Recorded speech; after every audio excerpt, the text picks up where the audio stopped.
Sebagai alumni COVID, ini saran nih buat teman-teman yang di rumah mungkin yang sedang isolasi mandiri atau mungkin yang baru terdeteksi positif atau mungkin yang belum ya, karena banyak juga yang masih belum karena kata dokter Tirta itu berarti kamu beruntung enggak? Ya tetap prokes, tapi kalau sekarang prokesnya plus olahraga. Oh gitu. Plus Jadi olahraga. bukan hanya pijit yang plus-plus ya? Iya jangan. Enggak, kalau prokes plusnya 1 bang. Oh gitu. Kalau pijit plusnya 2.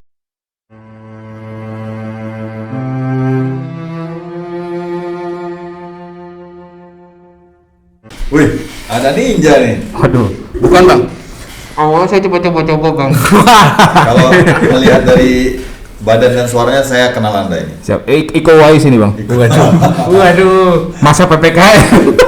Oke, Gus Firano. Bukan kan nih? Alan, apa kabar? Ya bang. Baik. Kenapa saya pakai gini ya? Macam tetangga sebelah. Itu dikira kembaran, bukan aja. Bukan. Oh, ini lupa. Wah, tes dulu. Oke. Yuk. Oke guys, kita podcastan nih. Ini lucu-lucuan nih. Oke. Uji coba podcast kita kayak apa sih soundnya, videonya. Tapi meskipun ini lucu-lucuan, tapi kita coba bawakan informasi yang serius dan penting. Betul. Nah di depan saya ada Gus Firano dan Alan. Mereka dua adalah alumni COVID tahun 2021. Angkatan berapa bang? Angkatan kedua berarti kan 2019 Iya. ya. Kita angkatan kedua. 21. Ya, jadi cerita dong, gimana Nu waktu terkena di apa namanya di anukan sebagai positif COVID itu, ceritanya gimana? Awal kalau kita ngomong dari gejala awal dulu bang ya. Gejala awalnya waktu itu berasanya sih kayak meriang, kayak orang masuk angin aja. Masuk angin, batuk-batuk, terus agak pening-pening kepala gitu kan. Gitu. Saya pikir waktu itu pening-pening karena tagihan lagi banyak ya. Biasanya begitu ya? Biasanya gitu. Biasanya kalau pagi-pagi udah dapat SMS tagihan, aduh pusing tuh langsung siang itu. Tapi pas ngecek-ngecek nggak ada. Nah, akhirnya tetap maksain kerja waktu itu. Cuma pas pulang kerja mau swab, udah pada tutup. Swab apa swab sih? Swab. Ya, swab terus akhirnya baru mulai swab tuh pas minggu malam. Ternyata positif gitu. Nah, pas ini juga kan ternyata anak istri juga udah ketemu dari Sabtu kan. Iya. Jadi udah pasti kepapar ya. Udahlah sekalian aja diisoman deh semuanya gitu. Untung kita belum ketemu tuh ya. Belum. Kalau Tapi enggak bukannya Rano ini selalu positif dia. Positif hamil tuh. Tapi nggak lahir-lahir. ya, saya kalau kencing selalu garis 2 bang. Kalau Alan gimana ceritanya Alan? Waktu itu sih apa? Karena di kantor ada yang anosmia, jadi mau nggak mau kan semuanya harus di antigen. Dan ternyata saya positif. Padahal waktu itu nggak ada gejala sama sekali. Bukan ada OTG. gejala. Iya. Yang buat itu ya, OTG itu buat handphone. Bukan antigen itu. Waduh. Jadi emang COVID nih bikin kita ngeri-ngeri sedap Iya. gitu ya. Jadi apa ya? Banyak orang yang akhirnya merasa takut mati gitu loh. Ya banyak orang yang saya dengar tuh mereka takut dengan kematian akhirnya pada saat ini. Tapi pastinya nggak ada solusi juga buat mereka takut mati terus ngapain gitu. Iya. Nah jadi begini, yang Ranu rasain pada saat kan karantina mandiri itu ya. 2 minggu. 2 mingguan di rumah ya. Rasanya gimana sih? Ya karena biasa kita kerja, ngajar, latihan gitu. Biasa di luar ya? Biasa di luar gitu kan. Biasa Selama 14 hari di rumah aja ya, butak sih, cuma ya nikmatin aja sih. Biasa di luar, tiba-tiba di dalam, makanya positif kan? Iya. Tanggapan masyarakat, tetangga lah sekitar gimana? Kalau dulu kan nih yang saya tahu kan kalau pertama kali kasus COVID lagi di Indonesia itu kan orang tuh kayaknya kalau kena COVID tuh kayak orang najis gitu, dijauhi bahkan nggak diterima lah gitu. Hina Nah, banget gitu. sekarang nih seperti apa kondisinya? Kalau sekarang sih bang, begitu saya positif, saya lapor ke RT di komplek, supportnya juga udah bagus sekarang gitu. Terus kayak sering dikirimin makanan gitu kan, karena kan kita juga nggak bisa belanja keluar kan, nggak bisa masak gitu kan. Akhirnya banyak yang kirimin gitu, banyak yang ya berlimpah lah jadinya gitu di rumah bahan makanan gitu kan. Ini malah nggak kemakan juga kadang. Akhirnya malah nggak kemakan gitu kan, karena kita sendiri karena posisinya nggak ngerasain enak makan gitu bang. Lidah tuh pahit gitu kan, apalagi pas begitu Itu hari sama ketiga. sekali pahit atau emang nggak berasa apa-apa tuh gimana? Apa ya kalau kita ya kayak biasa kita ini meriang gimana sih bang, demam gitu, Iya, iya. lidah pasti pahit. paling ada bagian lidah yang memang dia nggak bisa ngerasain, paling bisa ngerasain manis doang atau apa gitu kan. Paling pas hari ketiga baru anosmia mulai muncul tuh, nggak bisa nyium apa-apa gitu kan. Kalau Alan berapa hari ini ya apanya? Mulai berasa lah. Yang tadi Al bilang kan memang nggak ada gejala ya. Kalau Meranu ini kan ada gejala dari awal. Hari ketiga baru muncul gejala. Iya. Sama kayak tadi gejalanya. Iya, mirip Penciuman, penciuman. tapi yang dicium juga hilang. Nggak ada sih. Gak ada yang dicium. Lalu untung dia masih ada yang Mama dicium. Dede nih. Oke, nah jadi gini kan perbedaan jauh sekali ya daripada saat awal-awal pandemi gitu, kemudian sekarang itu kalau dulu kan Betelan bilang tadi kalau orang kena COVID pertama-tama COVID ada tuh ya, kayaknya Hina banget itu ya. Aib ya, jadi kayak Iya, aib. Masyarakat nggak mau ketemu, nggak mau ngurusin, boro-boro ngasih makanan gitu ya. Hanya orang-orang yang berani aja yang mau ngasih lah gitu, sisanya enggak. Tapi sekarang mungkin karena orang-orang mulai merasa gitu ya, bahwa COVID ini bisa mengenai siapa saja gitu. Iya. Mungkin suatu saat saya juga bisa aja kena ya.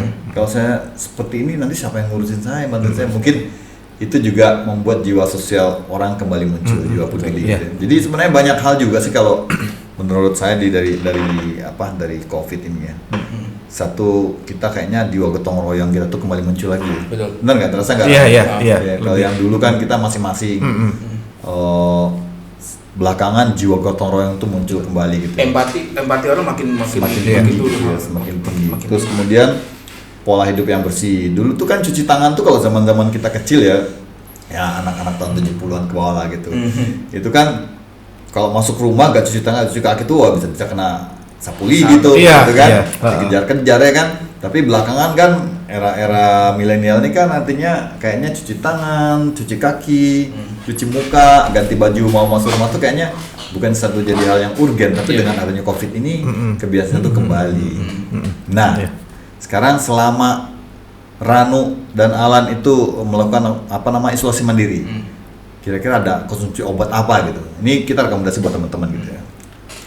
Sebenarnya dapat obat sih bang dari puskesmas. Iya. Puskesmas karena kan waktu itu kita udah ngelapor dapat. Terus tapi di puskesmas sendiri ditanya dulu gejala yang dirasain apa? Saya bilang batuk, meriang, ada flu sedikit, pilek gitu kan. Ya udah dikasih obatnya ada sesuai sama gejala yang saya terima gitu. Gitu karena memang baca beberapa artikel dan dari teman yang profesinya dokter dan perawat dibilang itu nggak ada obatnya gitu. COVID belum ada obatnya. Jadi yang dihajar adalah obat buat gejala yang dirasain gitu.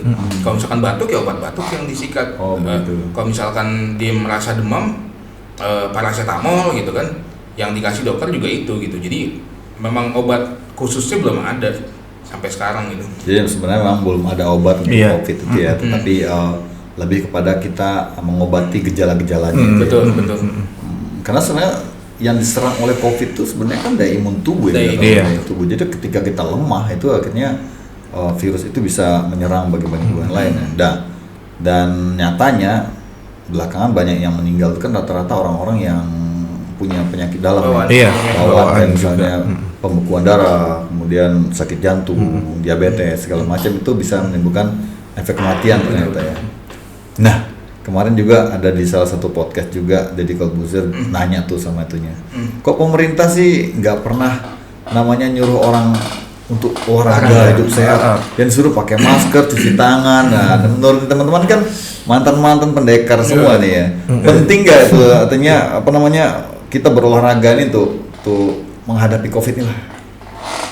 Ya penting sih bang. Penting karena saya kan udah setahun ini bang jadi karyawan lagi nih. Jadi memang kerjanya office hour gitu kan. Untuk ngatur waktu latihan lagi udah susah nih sekarang. Nggak kayak dulu waktu masih cuma kerjanya tanding doang gitu kan. Ngerasain beda sih bang. ngerasain beda di badan tuh agak beda gitu, lebih Beda. lebih gampang kayak kena flu gitu, kena angin sedikit bisa kembung gitu kan. Lebih rentan sih Bang pas olahraga tuh udah intensitas olahraga udah dikurangin gitu. Iya. Oke, Ranu kan udah vaksin ya? Sudah. 2 kali vaksin ya? Udah lengkap Bang. 2 kali vaksin tapi masih kena ya? Iya. Itu kalau Alan kan belum vaksin ya? Belum sama Belum sekali. vaksin. Tapi ini udah vaksin masih kena. Nah, menurut Ranu nih, efektivitas vaksin tuh sejauh apa sih gitu? Kalau gini Bang, ini kan kalau saya kan juga bukan orang kesehatan ya, jadi baca-baca artikel aja lah, Jadi memang vaksin ini tidak bikin kita kebal sama sekali. Tetap akan bisa kena, tapi gejalanya mengurangi gejalanya Bang. Jadi gejalanya kalau yang kemarin saya rasain dan saya baca, saya cocokin gejala yang saya dapat itu gejala ringan gitu Bang. Belum sampai berat karena sampai anosmia tuh masih gejala ringan gitu. Nah, jadi vaksin itu fungsinya adalah untuk menurunkan gejalanya. Menurunkan gejalanya Dan mempercepat recovery-nya Bang. Lebih menghambat lah gitu ya, menghambat lebih perkembangan menghambat, virus betul. itu sendiri. Karena vaksin itu kan adalah virus yang dulu Iya. untuk melawan virus yang Iya, datang. jadi terus juga recovery-nya lebih cepat Bang. Karena kan di rumah kan yang bergejala saya sama istri Bang. Jadi saya ini cepat tuh cuma 4-5 hari tuh udah badan udah enak lagi, udah dibawa gerak udah enak lagi, tidur juga udah bisa gitu kan. Nah istri saya tuh agak lama, dia sampai diinfus di rumah gitu. Tapi istri udah vaksin juga? Baru sekali. Baru sekali? Baru sekali dan dia lebih lama, susah makan, akhirnya harus diinfus habis 3 kantong gitu kan di rumah. Gitu. Bahkan sampai hari ini pun sebenarnya juga belum pulih banget gitu. Tapi kalau saya batuknya udah hilang, anosmianya juga udah mulai berkurang, ya udah mulai bisa nyium bau lagi, ya lebih cepat ininya gitu, lebih cepat recovery-nya gitu. Kalau Alan gimana? Kenapa belum vaksin? Waktu itu belum sempet dapat vaksin sih memang. Tapi sekarang? Kalau sekarang kan untuk penyintas COVID itu boleh baru vaksin setelah 3 bulan dinyatakan negatif. 3 bulan ya. Jadi 3 bulan baru boleh vaksin. Ini berarti Ranu sekarang udah bisa jual darahnya nih. Iya. Itu berapa hari sih kalau plasma? Plasma. Sebulan ya? Iya. Oh berarti ntar bulan depan. Belum darah bisa jual darah plasma ya. Iya, jadi ntar kalau yang biasa iklannya cari donor plasma, saya jual donor plasma. Lumayan nih. Jual langsung. Jadi kayak film-film fiksi gitu ya, yang Iya. film Divergent di mana orang yang punya kekebalan terhadap virus dicari-cari itu darahnya dijadikan Iya. sebagai ini. Oke, nah Nino, tentunya kan kita juga dengar saran-saran dari beberapa tenaga kesehatan, dokter juga gitu. Kalau kita kena COVID ini kita harus mengkonsumsi vitamin, nutrisi, khususnya vitamin C. Ini menurut Ranu gimana? Penting gak itu? Kalau vitamin ya pasti penting lah Bang. Penting ya? Itu kan buat apa namanya, buat ningkatin imun tubuh juga gitu. Vitamin C, cuma ya jangan berlebihan juga gitu. Kalau harus tetap sesuai sama dosisnya gitu, walaupun labelnya adalah vitamin gitu, tapi nggak bisa over juga gitu. Karena emang dalam kondisi begini tuh masyarakat itu gampang terkena hoax ya. Iya. Kemarin tuh hoax yang lagi rame tuh susu beruang, susunya Ranu tuh. Susu saya itu Bang.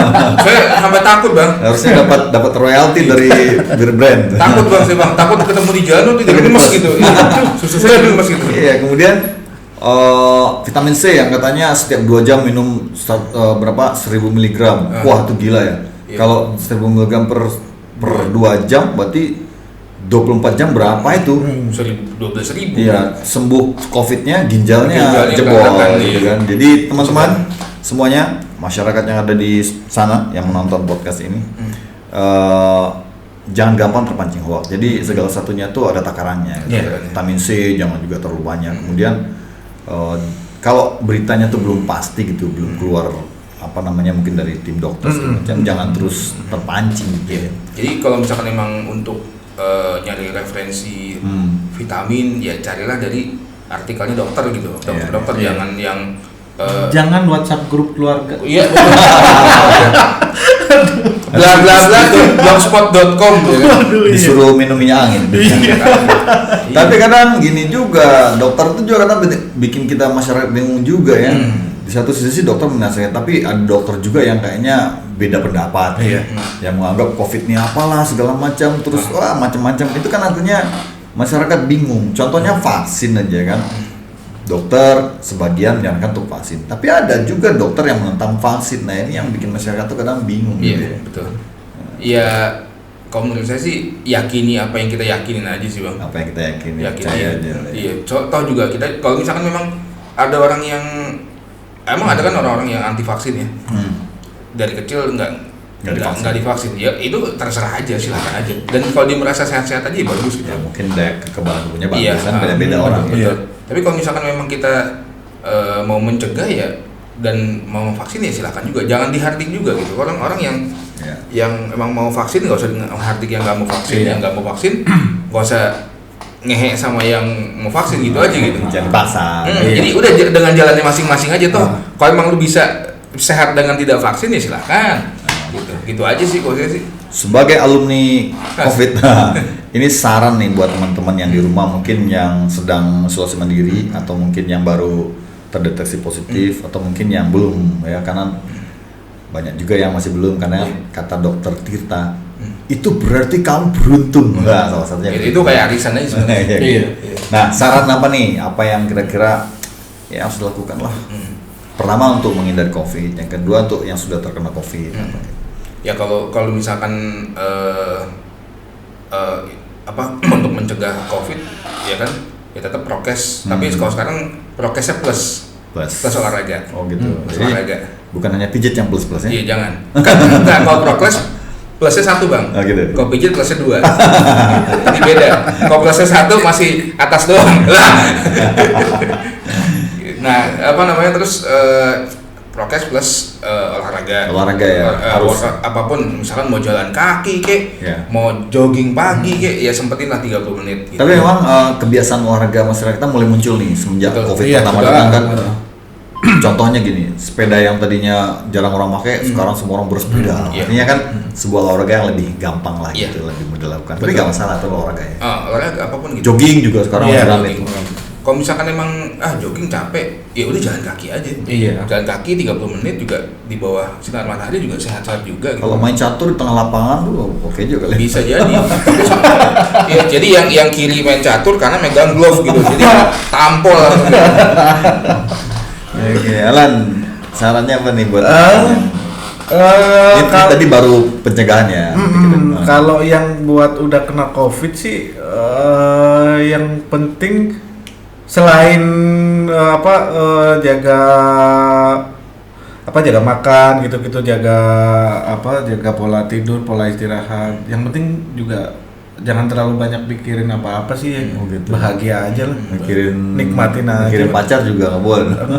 Ya kalau pacarnya bikin bahagia nggak apa-apa. Masalahnya kalau nggak ada pacar apa yang mau dipikirin gitu. Sebenarnya iya gitu kayak saya. Kasihan Yang banget. penting enjoy aja lah. COVID bukan sesuatu Bukan aib. hal yang hina. Bukan Jadi sesuatu aib. selama isoman tuh nggak ada perhatian khusus dari Nggak seorang. ada. Diperhatiin sama Baping doang. Kalian masak. Sama Yoko. Apa-apa. Rano nih buat yang lagi isoman ini. Yang pasti kalau yang baru kena ya, jangan takut divonis. Iya.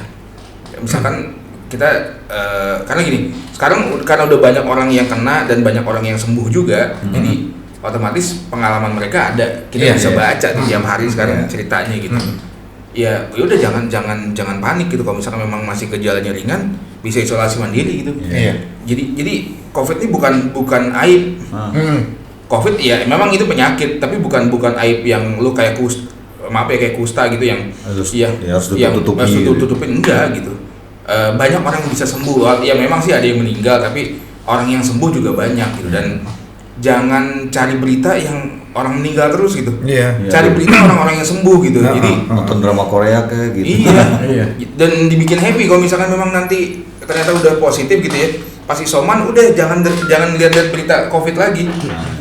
Nonton yang senang-senang aja, komedi apa gitu. Kalau misalkan suka yang porno ya bikin senang. Itu kan menyenangkan. Iya bikin senang ya silahkan aja gitu.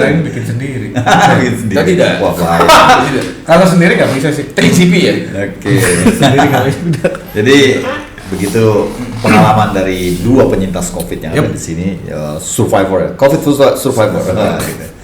Jadi mudah-mudahan obrolan kita ini memang obrolan santai lucu-lucuan, tapi mudah-mudahan bermanfaat buat teman-teman semua bahwa memang COVID ini sesuatu yang tidak terlihat. Virus itu nggak terlihat. Kalau dibilang tuh dia kayak ini, kayak apa? Kayak iblis, kayak jin, kayak setan. Semakin kita takut, dia akan semakin berani. Nah, makanya kalau kita kena COVID itu kita nggak boleh stres ya. Makanya kan begitu COVID, wah bayangnya udah kematian, mati terus sama Allah lah gitu kan. Kalau kita pikirannya itu stres tertekan tuh kan daya imun kita. Sementara kita dibutuhkan untuk mengenali COVID itu daya imunnya. Bukan hanya COVID sih ya, semua penyakit ya. Tapi terkhusus COVID ini memang butuh daya imun yang sangat kuat gitu. Nah, makanya harus menjaga pola pikir takkan positif gitu ya. Ya, yang pasti kita bukan jumawa karena udah sembuh terus. Wah, COVID tidak berbahaya, tetap bahaya. Cuma begitu kena ya udah nggak usah stres, nggak usah dibawa stres. Mau gimana lagi namanya udah kena? Iya, betul. Jadi terus juga jangan, wah gue kena gara-gara si ini nih, oh enggak. Jangan nyalakan orang. Karena bisa aja bukan dia, ada lagi orang lain yang kena gitu kan. Gitu. Yang jelas dengan pandemi COVID ini sudah sekian lama ya, semenjak mungkin zaman perang kemerdekaan dulu. Kalau dulu perang sama mungkin kondisinya apa? Bahwa orang tuh merasa dekat dengan kematian pada saat perang kan. Tapi setelah perang selesai kan orang mulai nggak terpikirkan. Tapi belakangan orang mulai merasa dekat dengan kematian. Kita berasa seolah-olah nih malaikat maut itu sedang berlalu lalang ya. Serine bolak-balik sana sini. Nah, yang paling ironis juga tuh ada berita juga di satu kampung gitu. Sirine bolak-balik bawa korban COVID, malah orang kampungnya protes gitu. Ini sirine mengganggu gitu. Tapi salah nggak itu gitu ya? Ya mungkin itu dia bang. Karena pemberitaan yang selalu dibaca adalah tentang kematian dari COVID gitu. Jadi makanya orang jadi makin parno dengan COVID gitu. Padahal ya memang bisa menyebabkan kematian, tapi ada juga yang sembuh gitu. Ada juga. Kan kalau nggak salah presentasinya hampir sama ya kan? Iya. Presentasi antara yang sembuh sampai meninggal tuh kurang lebih sama gitu. Ya apalagi COVID yang yang bulan Juli ini adalah orang-orang yang berat ya untuk COVID, karena kita tuh hampir tiap hari sekarang dengar berita orang meninggal lah. Iya banyak lah meninggal sekarang, hampir setiap hari kita ngeliat di Facebook, di Instagram, di WhatsApp story gitu. Itu yang namanya orang meninggal udah hampir setiap hari gitu. Ada aja beritanya itu mungkin orang yang COVID sekarang tuh harus benar-benar fight untuk jaga moodnya dia untuk tetap positif gitu. Isi bang. Oke, demikian tadi obrolan kita bersama dua orang penyintas COVID, Gus Firano dan Alan. Mudah-mudahan obrolan ini bermanfaat. Pantengin terus podcast kita, Proximo TV. Mudah-mudahan kita bisa membawakan informasi yang baik untuk teman-teman semua, yang bermanfaat buat teman semua. Segala macam kita akan bahas, tapi kita akan mencoba membahas dari sisi positifnya, bukan dari sisi drama-dramaannya. Oke, sehat semua, salam sehat untuk semua.